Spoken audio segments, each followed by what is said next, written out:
Pacific பெருங்கடல் மீது விமானங்கள் பறக்காது. இதற்கு பின்னால் உள்ள மர்மம் என்ன என்பதை பற்றி இந்த வீடியோ தொகுப்பில் பார்க்கலாம். பசிபிக் பெருங்கடல் நம் பூமியில் உள்ள தண்ணீர் பகுதியில் ஏறக்குறைய 32% பகுதியை கொண்டதாகும். போர்த்துகீசிய மொழியில் பசிபிக் பெருங்கடல் அமைதி கடல் என்று அழைக்கப்படுகிறது. அமைதியாக காட்சி தரும் இந்த பெரிய பசிபிக் பெருங்கடலின் மீது விமானிகள் இயக்குவதில்லை. சுமார் 35,853 அடி ஆழத்தை கொண்ட இந்த அமைதி கடலில் 25,000க்கும் அதிகமான தீவுகள் உள்ளன. இந்த கடலில் கனிம வளங்களும் அதிகம். ஆஸ்திரேலியா, நியூசிலாந்து நாடுகள் பெட்ரோல் மற்றும் எரிவாயு எடுக்கும் இடமாக இது உள்ளது. உலகில் உள்ள 5 பெருங்கடல்களில் மிக பெரியதும் ஆழமானதும் பசிபிக் பெருங்கடல் தான். சுமார் 16.52 கோடி சதுர கிலோமீட்டர் பரப்பளவை கொண்டது. ஆனால் நம் பூமியில் அனைத்து கண்டங்களின் கூட்டு நிலப்பரப்பை விட இந்த பெருங்கடல் பெரியது. ஆசியா மற்றும் அமெரிக்காவிற்கு இடையே அமைந்துள்ள இந்த பெருங்கடல் செபிபஸ் கடல், கோரல் கடல், கிழக்கு சீன கடல், பிலிப்பைன் கடல், ஜப்பான் கடல், தென் சீன கடல், ஜாஸ்பான் கடல், மஞ்சக்கடல் ஆகிய கடல்களை உள்ளடக்கியது. பசிபிக் பெருங்கடலில் தான் நம் பூமியின் தீர்க்கரேகை எனப்படும் நிலநிறை கோடு செல்கிறது. பல விமானங்கள் பசிபிக் பெருங்கடல் மீது பறப்பதை தவிர்த்துவிட்டு பெரிய நிலப்பகுதிகள் மீது பறக்கும் பாதைகளை மட்டுமே தேர்வு செய்கின்றன. சர்வதேச நேரத்தை கணக்கிடும் முக்கிய பகுதியாக விளங்கும் பசிபிக் பெருங்கடல் மீது பறப்பதை ஏன் விமானங்கள் தவிர்க்கின்றன என்ற காரணத்தை பார்க்கலாம். முதலாவது எரிபொருள்.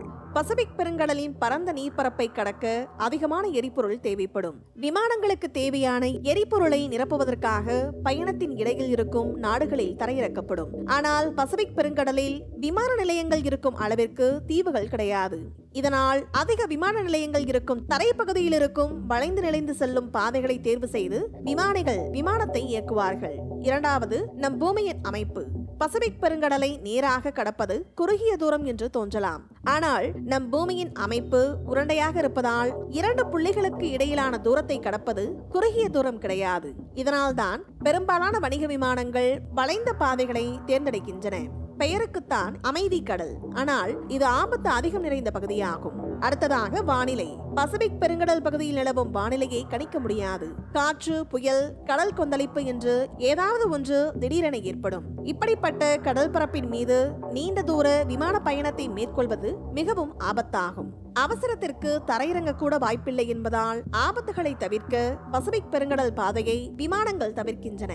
அடுத்தது பாதுகாப்பு. பசிபிக் பெருங்கடல் பாதையை விமானங்கள் தவிர்ப்பதற்கு மிக முக்கியமான காரணமே பாதுகாப்பு தான். மருத்துவம், தொழில்நுட்ப கோளாறு போன்ற காரணங்கள் ஏற்பட்டால் அவசரமாக தரையிறக்க முடியாது என்பதால் பாதுகாப்பு என்பது மிகப்பெரிய கேள்விக்குறியாக உள்ளது. அதே போல விமான சேவையில் மிகவும் முக்கியமான அம்சங்களில் ஒன்று ரேடார் பயன்பாடு. விமானங்கள் ஆகாயத்தில் பறக்க தொடங்கியவுடன் தரையில் உள்ள கட்டுப்பாட்டு தளங்களுடன் ரேடார் உதவியுடன் இணைந்திருக்கும். இமயமலை மற்றும் பசிபிக் பகுதிகளில் இந்த ரேடார் சேவை மிகவும் குறைவாக இருக்குமா. ஆகவே இது விமானங்கள் பறக்க கடும் சிக்கலை ஏற்படுத்தும். அதே போல அடிக்கடி மாறும் பருவநிலை மாற்றம்.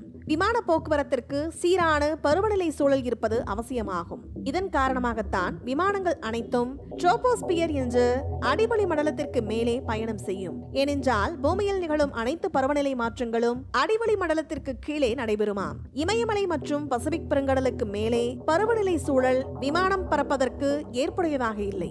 எனவே அங்கு விமானங்கள் பறக்க சிரமமாக இருக்குமாம்.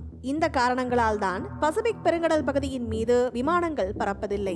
இந்த வீடியோ பத்தின உங்களோட கருத்துக்களை கீழே கமெண்ட் பாக்ஸ்ல மென்ஷன் பண்ணுங்க. கீழே இருக்க ரெட் கலர் சப்ஸ்கிரைப் பட்டனை கிளிக் பண்ணி எங்க சேனலை சப்ஸ்கிரைப் பண்ணுங்க. அண்ட் பக்கத்துல இருக்க பெல் ஐகானை கிளிக் பண்ணீங்க அப்படின்னா எங்களோட நோட்டிபிகேஷன் உங்களுக்கு உடனுக்குடன் வரும். தேங்க்யூ.